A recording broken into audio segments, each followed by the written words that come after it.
Assalamualaikum warahmatullahi wabarakatuh. Ila ridho ilahi ta'ala bi barakati suratil Fatihah. A'udzubillahi minasyaitonir rajim. Bismillahirrahmanirrahim. Alhamdulillahirabbil alamin arrahmanirrahim maliki yaumiddin. Iyyaka na'budu wa iyyaka nasta'in. Ihdinas siratal mustaqim. Siratal ladzina an'amta 'alaihim ghairil maghdubi 'alaihim waladdallin.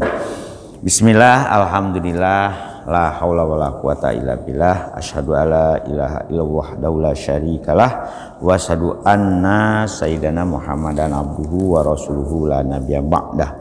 Allahumma ya muqallibal qulub tsabbit qulubana ala dinik. Allahumma ftah qulubana kafil arifin wa nazir qulubana hidayatil yaqin. Alhamdulillah para ibu, para bapak, kita terus akan malih nggih. Kita masih surat Ali Imran. Nah, sekarang masuk ayat 86. Nah, terakhir 85.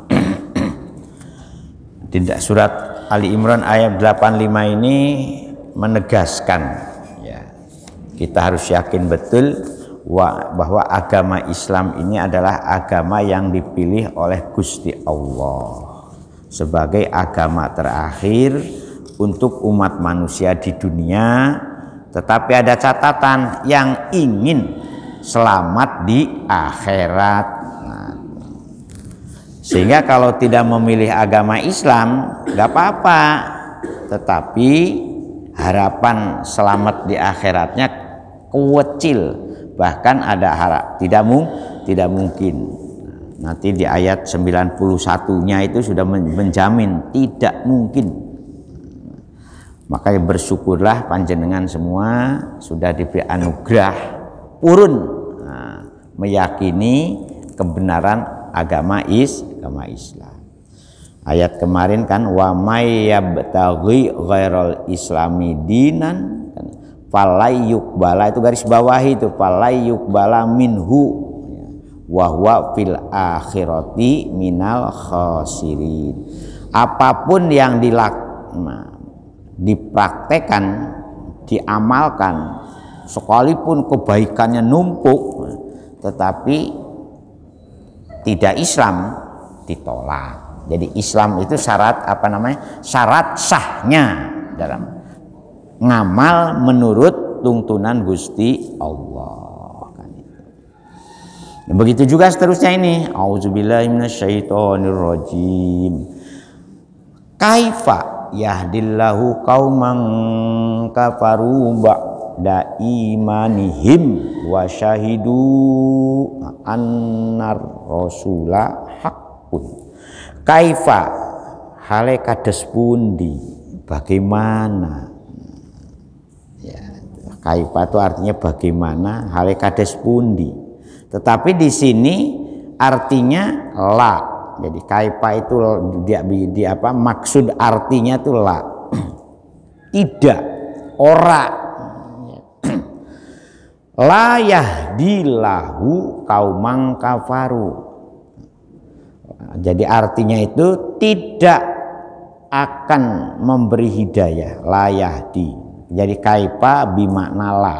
Jadi arti dari kaifa itu ketika digandengkan dengan kalimat yahdillahu ya, artinya itu tidak memberi hidayah sinten Gusti Allah.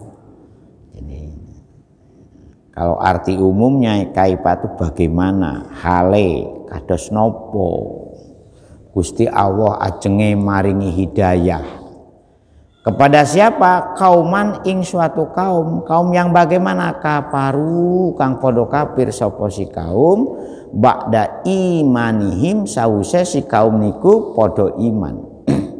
Ya, ini sebetulnya masih memberi semacam sindiran kepada kaum Bani Israel dan kaum Nasrani ya. di mana mereka itu kan sebetulnya sudah beriman kepada Nabi Musa, beriman kepada Nabi Isa, tetapi kenapa tidak mau beriman kepada Kangjeng Nabi Muhammad Shallallahu Alaihi Wasallam?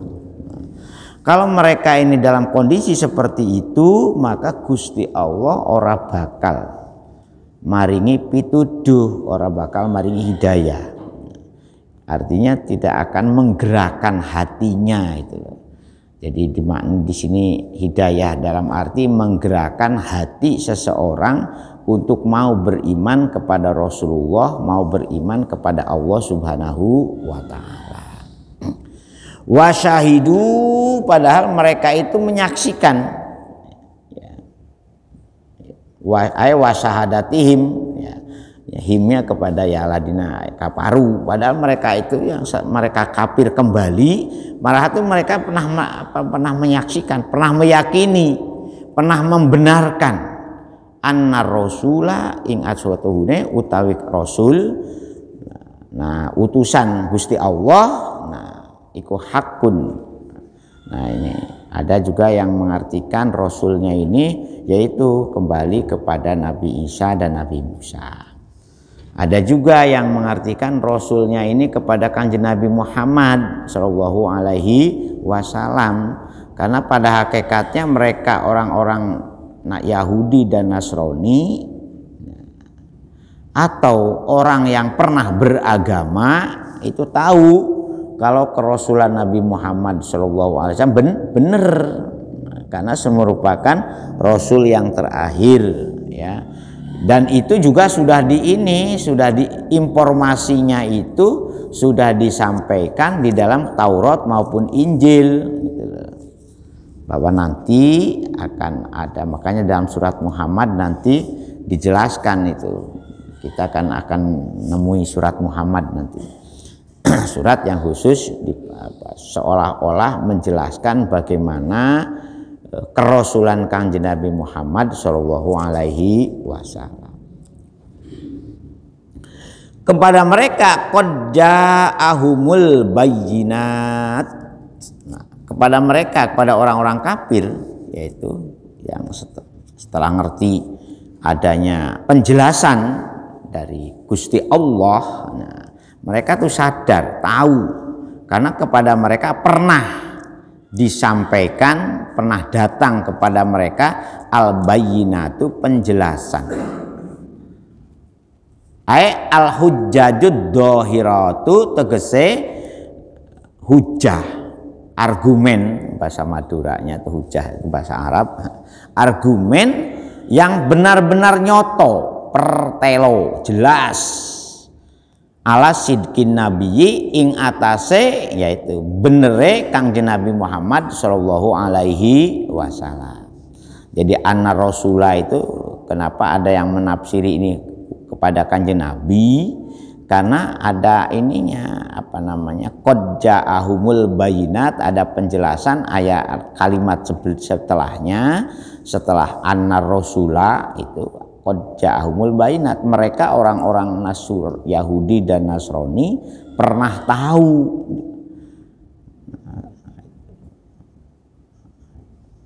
tetapi yaitu setelah tahu Nabi Muhammad dirubah, itu sifat-sifat Kanjeng Muhammad dikecewa, ya, karena bukan dari golongan mereka sendiri, yaitu jadi itunya itu. Wallahu utawi Gusti Allah iku la yahdi, ora bakalan nuduhaken sinten Gusti Allah, menggerakkan hatinya, di sini artinya. Jadi sama dengan kaipal yahdi di sebelumnya, la yahdi ora bakal nuduhaken sinten Gusti Allah al qaumaz zalimin, ing tiang ingkang zalim, ai kafirina, tegese dumateng tiang-tiang ingkang kafir. Jadi kafir itu memang membangkang, maksudnya kafir itu sebetulnya orang yang membangkang, melawan, bukan orang yang tidak Islam. Yaitu ada mengartikan orang kafir itu kan diartikan orang yang tidak Islam. Sebetulnya kafir itu artinya membangkang, menolak, tidak mau mengamalkan. Jadi bukan orang kafir, orang yang apa namanya, ada lagi murtad. Nah, kalau murtad itu orang yang keluar dari Islam. Jadi boleh jadi orang kafir itu orang Islam juga. Ya. Kalau orang Islam bangkang nggak mau melaksanakan pengakuan sebagai muslimnya, yo kafir juga sebetulnya. Makanya kan sia-sia kan. Kafirnya kufur nikmah, kafir yang lain. Hanya ada cuma untuk mempermudah pembedaan, ya bukan perbedaan, pembeda. Memang ulama-ulama kita dulu mengklasifikasikan ada kafir yang memang bukan orang Islam. Nah, itu dibedakan menjadi dua, kafir dhimmi dan kafir harbi. Jadi non muslim itu dikategorikan kafir kalau dia tidak mau tunduk kepada kekuasaan umat Islam, terhadap kepemimpinan umat Islam, terhadap legalitas negara yang berdaulat.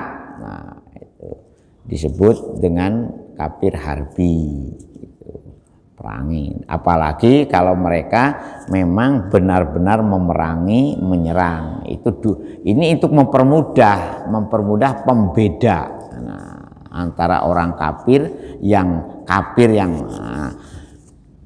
dhimmi, yang tak tunduk, taat, menyatu, mau bergabung dengan umat Islam, mau berkomitmen bersama. Nah, pembedaan ini digunakan untuk mengukur keberadaan suatu negara yang berdaulat, untuk melihat bagaimana ketaatan warga negara terhadap negaranya. Nah, itu dibedakan kafir dhimmi dan kafir harbi itu.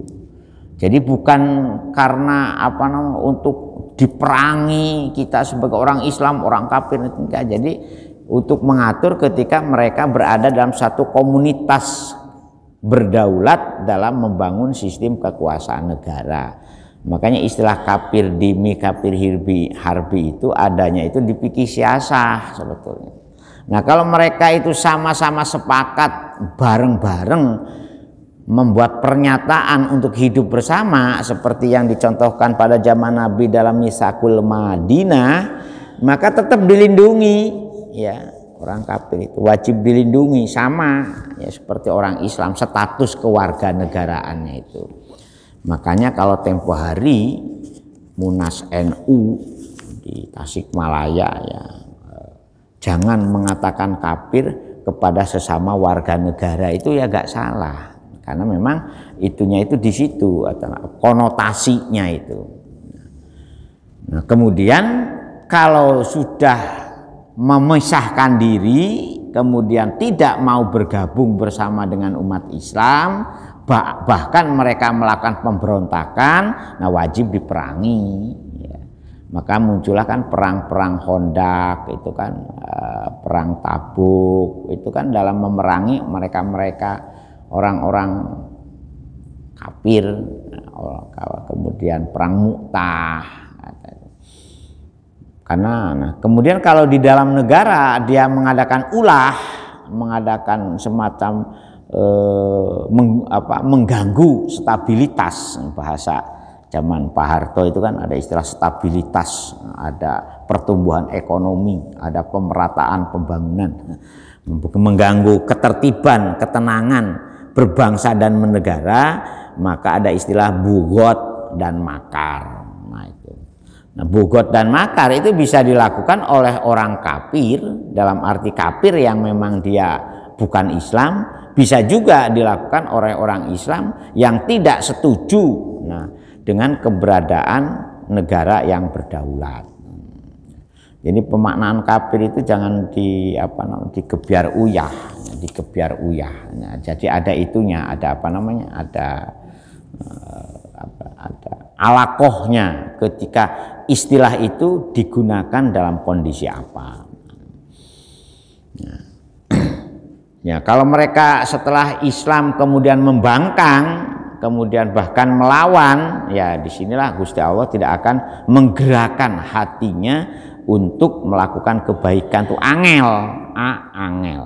Khotamallahu ala qulubihim wa ala samihim wa ala gisawatu, kan ada tutup, ada gisawa, ada tutup, gisawatu, ada semacam pintunya itu ya. Makanya disitulah kita harus Allahumma ya muqallibal qulub tsabbit qulubana ala dinik, Allahumma ftah qulubana kafutuhil arifin wa nawwir qulubana. Nah, sehingga untuk bisa dohiron wabat, makanya syariat itu kan dohiruhu bat, itunya itu amaliyah jasadiyah wa yaitu batinuhu dzikrullah. Nah, ini kalau sudah seperti itu connect gitu. Nah, disitulah kita ini banyak aturan. Kenapa Islam banyak aturan yang betul-betul untuk mensucikan jiwa, mensucikan jasad kita, ya supaya kita ini tidak supaya hidayah Allah, supaya daya penggerak Gusti Allah selalu menetes ke kita. Nah ini ancamannya juga gitu. Ulaika utawi kono mengkono si kaumang kafaru ba'da imanihim, yaitu jazaa'uhum iku utawi balasane si ulaik. Nah, ulaik itu kata ganti dari kaumang kafaru ba'da imanihim. Isinya ulaika itu yaitu kaum-kaum yang mereka ingkar setelah mereka beriman. Oleh karena itu disitulah pentingnya kita sebagai seorang muslim, terutama untuk kedua orang tua. Ketika anaknya sudah kita yakini anak kita jadi Islam, nah orang tuanya itu wajib membimbing, ya itu supaya anak kita tidak menjadi kafaru ba'da imanihim, supaya tidak menjadi ingkar, gak gelem sholat, kan, kemudian gak gelem puasa, bahkan melakukan perbuatan-perbuatan yang melanggar larangan Gusti Allah, narkoba, zina, umpamanya hamil sebelum nikah waktu sekolah, kan itu kan kafaru ba'da imanihim kategorinya itu. Mereka ingkar setelah mereka menjadi Islam. Makanya orang tua ini punya peran penting. Bukan kiai di masjid, bukan ustadz, bukan kiai di pesantren. Yang paling utama untuk menjaga keimanan anak kita itu ya orang tuanya. Karena payuhawidanihi wa yumajisanihi itu sangat tergantung kepada orang tuanya. Bersyukur. Nah, dibimbing oleh kiai-kiai yang dijadikan anak panjenengan jadi santri yang baik, jadi anak yang baik kan. Bersyukur itu dibantu. Sebetulnya orang tua yang punya kewajiban merawat, menjaga, kecuali kalau anak itu sudah balik, sudah berumah tangga, orang tua lepas, yaitu awakmu dewe-dewe saiki. Nah, tapi kalau masih belum balik, itu orang tua yang wajib merawat supaya anak kita dalam walatamutunna ila wa antum muslimun itu. Ulaika utasikon mengkono si kaumang kafaru bada imanihim jazaa'uhum iku. Ini khobarnya dari ulaikanya mubtada. Jazaa'uhum iku utawi. Kenapa harus ada utawi lagi? Sebab khobarnya khobar jumlah. Khobar jumlah itu khobar yang terdiri dari susunan kalimat. Jazaa'uhum iku utawi balasane si ulaik hum. Nah, utai si ulaik itu anna alaihim jazaa'uhum. Humnya ke ulaik. Anna alaihim laknatallahi wal malaikati wan nasi ajmain. Sungguh balasan bagi orang-orang yang berkafir setelah ingkar, ya setelah mereka itu beriman. Nah laknatnya itu dibelakangkan alaihimnya dulu yang didahulukan. Mestinya kan ana laknatallahi wal malaikati wan nasi ajmain alaihim, itunya itu. Tetapi ini untuk menegaskan bahwa orang-orang tersebut akan mendapatkan pasti, ya, jadi harus ada kata pastinya, pasti akan mendapatkan laknat Allah wal malaikati, dan kutukan juga dari para malaikat, wanasi, dan kutukan daripada. Nah, contoh kutukan di akhirat nanti ketika orang-orang kafir itu masuk neraka, ngapok-ngapokno, Bu. Jadi kalau panjenengan kapo ya, itu bagian dari laknat sebenarnya. Jadi kalau panjenengan sekarang biasa mengkapok-kapokan, rasakno do awakmu saiki, kapokmu kapan. Nah, itu kutukan dari sesama. Makanya di dunia ini pun ngantos, Bu, nggih, biar di akhirat aja nanti. Jadi kalau panjenengan ingin ngapok-ngapono wong yang menurut jenengan itu ini apa menjengkelno, biyen awakmu iku ditolong, saiki awakmu tahu-tahu dia dapat musibah, kapokmu rasakno, kan ngaten. Nah, itu contohnya gambaran. Nah, di akhirat juga begitu. Kita yang beriman ini itu seolah-olah diberi kebebasan untuk ngapok-ngapokno wong-wong yang masuk neraka. Kapok saiki awakmu, rasano neraka kaya ngono. Nah, itu maksudnya laknatan nasi itu. Nah, kan di sini kan ada laknatullah jadi pasti masuk neraka. Malaikat juga gitu, ya, rasano wong awakmu saiki, ya, biyen nang dunya wis tak ingatno, biyen nang dunya wis tak wurui, biyen nang dunya wis tak apa namanya, tak bimbing. Jadi ada ini nanti seperti panjenengan melihat nanti teman disiksa di kubur umpamanya, ketika panjenengan sama-sama di kubur, rasakno saiki aku gak iso nulungi awakmu, nang dunia awakmu iso tak tulung, nah, tapi nang saiki awak sepurone ayo. Nah, ya. Itu kan laknat tuh, ungkapan-ungkapan kutukan kan. Sepurone ayo aku ora iso nulung awakmu, rasakno ae saiki awakmu. Makanya kan becik ketiti Allah ketara.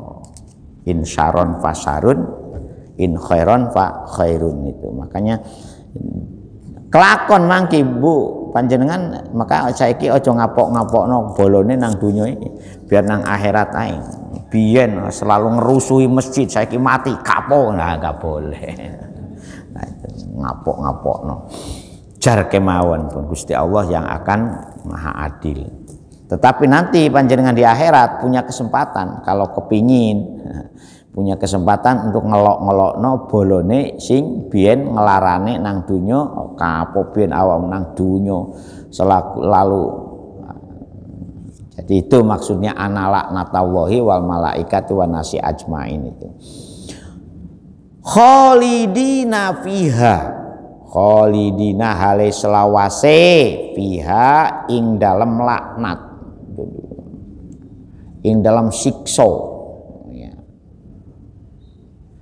Nah, bahkan dijelaskan al-laknatinya itu wal awinari utawa selawase wong-wong sing kaumang kaparu bada imanihim ing dalam neraka.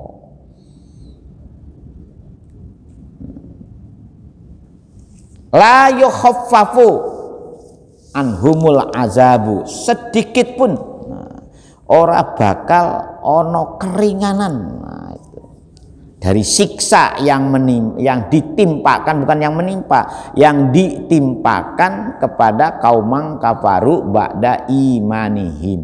Nah, itu. Makanya panjenengan pun meri di dunia ini. Apa ya wong kafir kok sugi-sugi, sing duwe TP sopo, sing duwe citralen sopo, enggak usah mikir sing aneh-aneh siapa. Boleh di dunia mereka berpolah reka, tetapi ingat di akhirat ini Ar-Rahim hanya untuk orang-orang yang beriman. Boleh Ar-Rahman itu Gusti Allah memberi kesempatan menikmati dunia sepuas-puasnya, tapi sudah masuk Ar-Rahim hanya khusus orang yang beriman. La yukhaffafu ora ono keringanan sedikit pun anhum kepada alad kaum kafaru ba'da imanim atau ulaik. Apa la yukhaffafu al azabu sikso walahum yang durun, dan mereka tidak ada penundaan ya. Penangguhan tuh gak ada, Bu ya. Kalau sudah masuk kubur jenengan itu masuk kubur dapat siksa, gak ono penangguhan, gak ada. Ngeles tuh gak ada. Walaupun nanti di ayat 91 setelah ayat ini nun sewu nggih.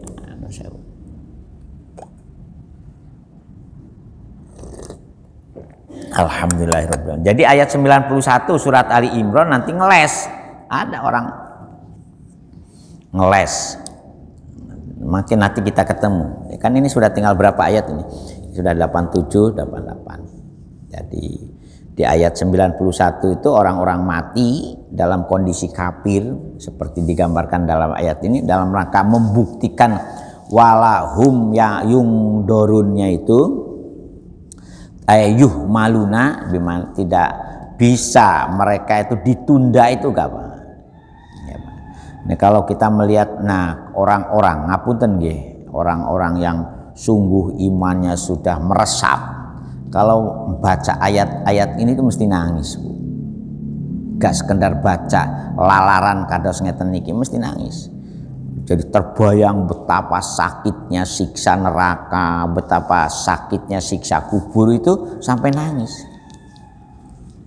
Kalau orang-orang yang betul-betul wa idatuliyat alaihim ayatuhu zadathum imanau wa ala rabbihim yatawakkalun.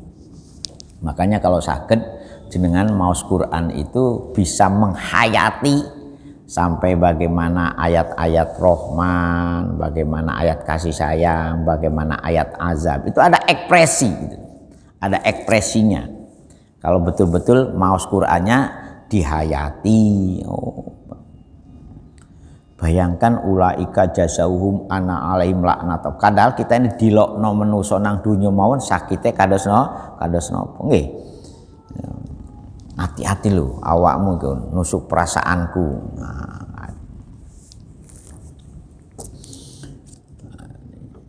La yukhaffafu ahumul azabu, tidak ada sedikit pun keringanan siksa bagi mereka itu. Walahum yungdorun, dan tidak ada sedikit pun waktu penangguhan. Yungdorun itu ditangguhkan. Jadi ya ilallana, kecuali kayak ini masih ada harapan. Makanya butuhnya kita tobat tuh ilalladina tabu, ilalladina angin kejobo, ilah itu kecuali aladina tiang-tiang. Nah karena orang api ya bahasanya tiang-tiang tabu kang pada tobat soposi aladina mimba dizalika sause mereka itu melakukan perbuatan-perbuatan kufur setelah mereka iman. Wa aslahu lan podo bagusi sapa si aladina amalahum. Nah, bagusi napa? Amalahum ing penggaweanane, ing kelakuane, ing amale si aladina tabu. Ini ada peluang. Makanya Rasulullah itu memberi jaminan malam yughargil. Tobat kita ini masih ada peluang bisa diterima oleh Gusti Allah malam yughargir, selama kita ini belum sakaratul maut. Konon ceritanya Fir'aun itu kan begitu sudah mau dilesep itu kan tinggal kepalanya saja dia sadar. Mau tobat, mau minta ampun nang Gusti Allah bahwa dia itu memang kelakuannya, kebejadan Fir'aunnya itu disesali, tetapi oleh malaikat langsung diteplok katanya, diteplok oleh oleh endute Laut Merah. Nah, sehingga langsung artinya tidak akan ada lagi kesempatan tobat bagi mereka-mereka yang sudah dalam kondisi sakaratul maut. Makanya kan ada umma ini as'aluka salamatan fiddin wa afiatan fil jasad wa ziyadatan fil ilmi wa barakatan fil wa taubatan qoblal maut wa rahmatan. Kan itu Allahumma hawwin alaina fi sakaratil maut. Kan itu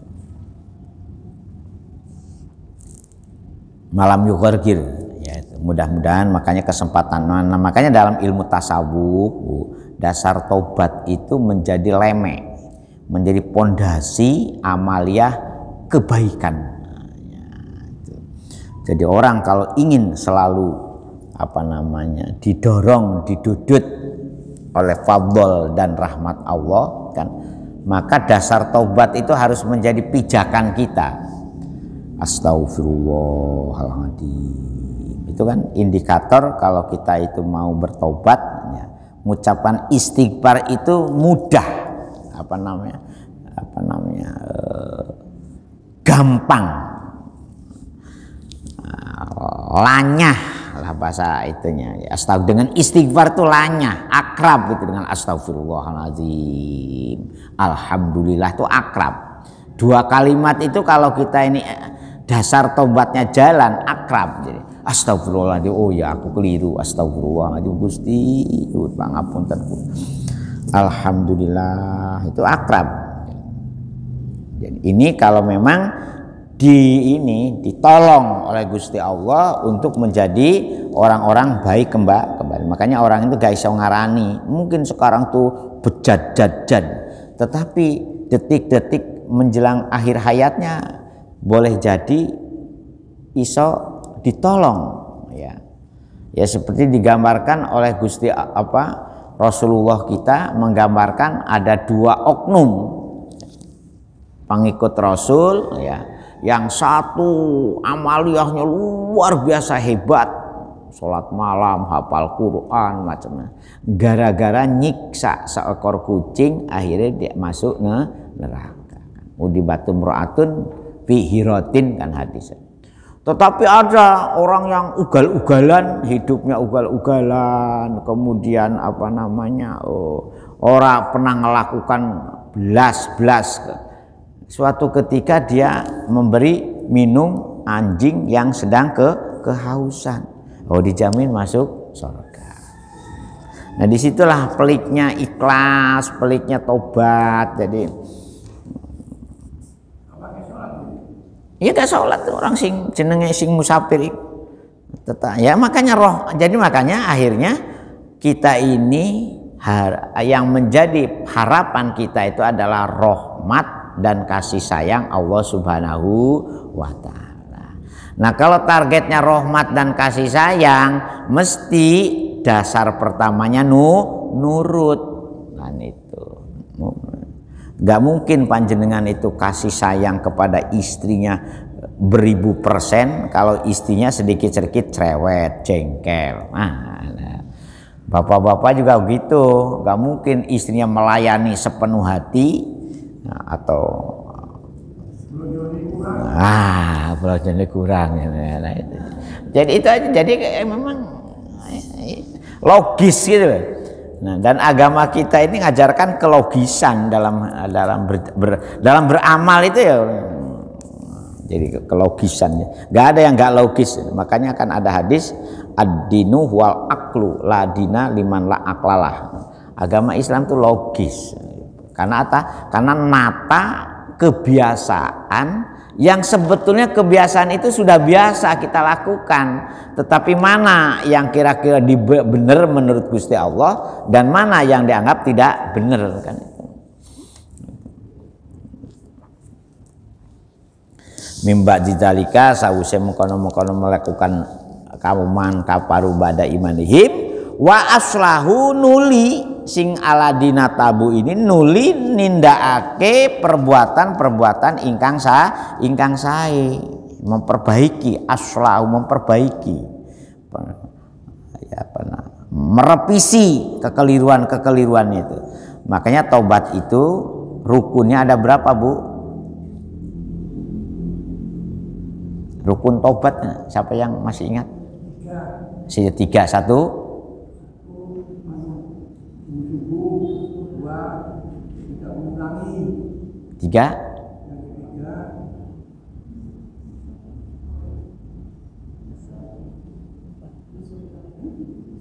menyesal. Ya, jadi yang pertama dulu nadam, getun, menyesal.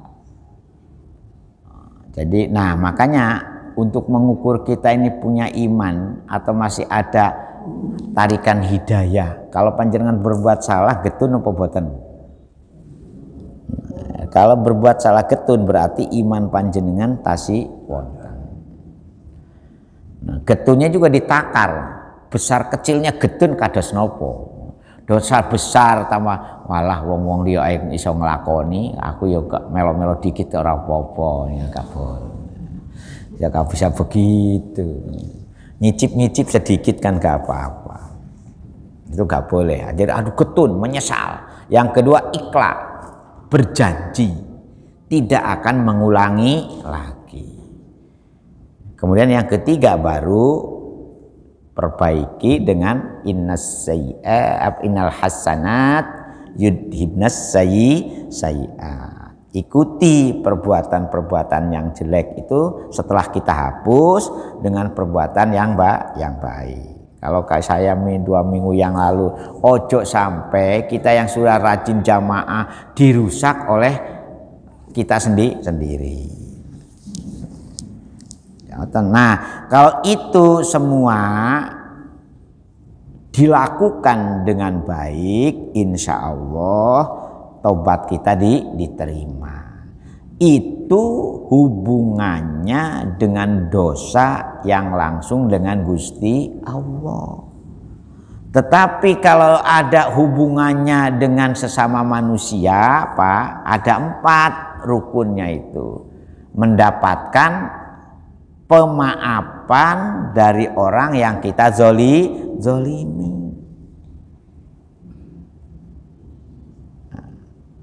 4 syaratnya itu. Kalau orang yang kita zolimi itu tidak memaafkan kita, Pak, Gusti Allah tidak akan memaafkan. Makanya nun sewu ibu-ibu, ngapunten ibu-ibu ya. Kenapa ketika Rasulullah Isra Mi'raj ada seorang nenek yang lidahnya menjulur dipotong lagi, setelah ditanya Jibril menjawab itu gambaran orang-orang yang biasa ngerasani. Makanya dalam Islam itu namanya ghibah dan namimah tidak boleh.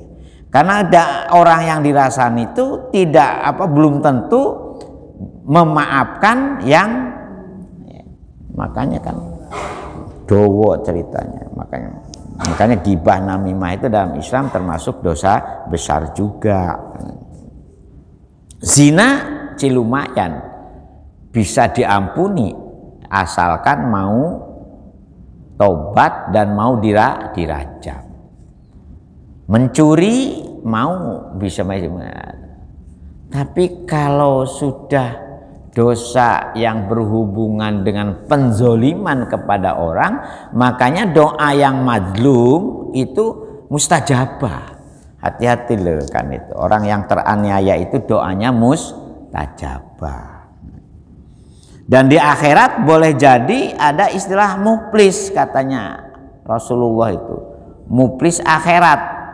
Yaitu ketika orang yang tidak memberi maaf ke kita, jenengan wis kadung mati, yang dianiaya juga mati, boleh jadi kebaikan-kebaikan orang yang menganiaya akan diberikan kepada orang yang kita aniaya, sementara dosa-dosa atau perbuatan jahat orang yang kita aniaya akan ditimpakan kepada orang yang menganiaya.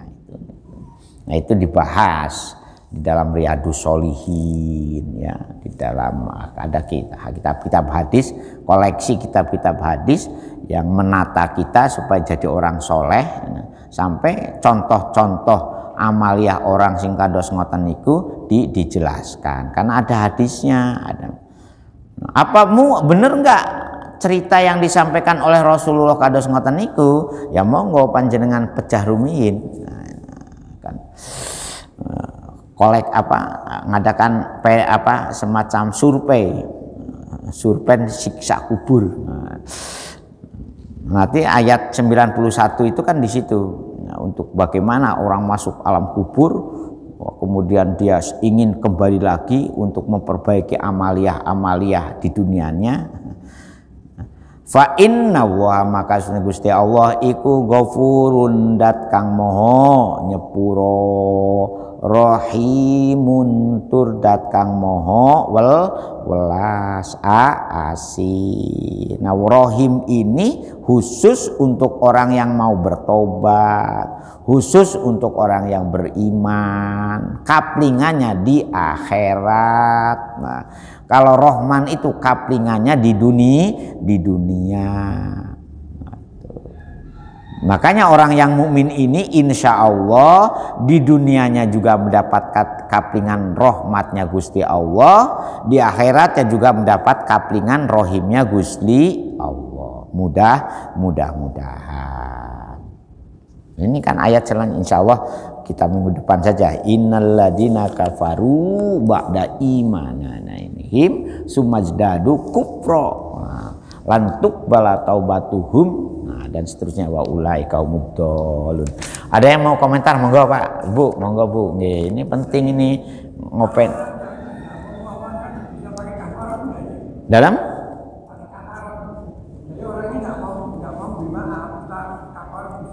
Ya, ada yang membolehkan. Jadi contohnya begini, orang yang kita dolimi meninggal dunia, sudah meninggal dunia kan, kapan dia memberi maaf ke kita? Ada yang bisa dikaparati, dikiparati, bisa diijoli dengan sodakoh atas nama orang yang kita dolimi. Ingat, bukan atas nama kita, atas nama orang yang menzolimi. Duh Gusti, kula niki ajenge sedekah kepada JJ, kebetulan dia ketika sering kula rasani, saiki tiyangnya pun mati. Nah, itu. Tapi jangan 5.000 Pak. Ya.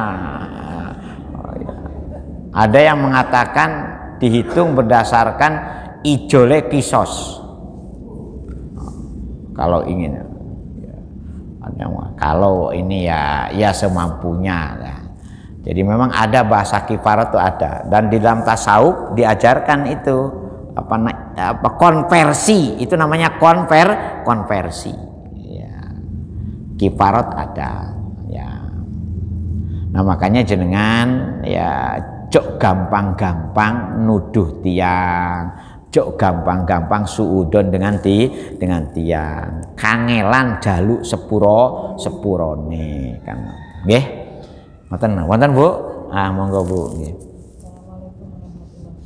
Waalaikumsalam. Saya dulu orang tua saya itu berpesan pada anak-anak, kalau ada yang membolimi kamu harus diam. Kalau kamu membalas, Allah diam. Tapi kalau kamu diam, Allah yang jalan.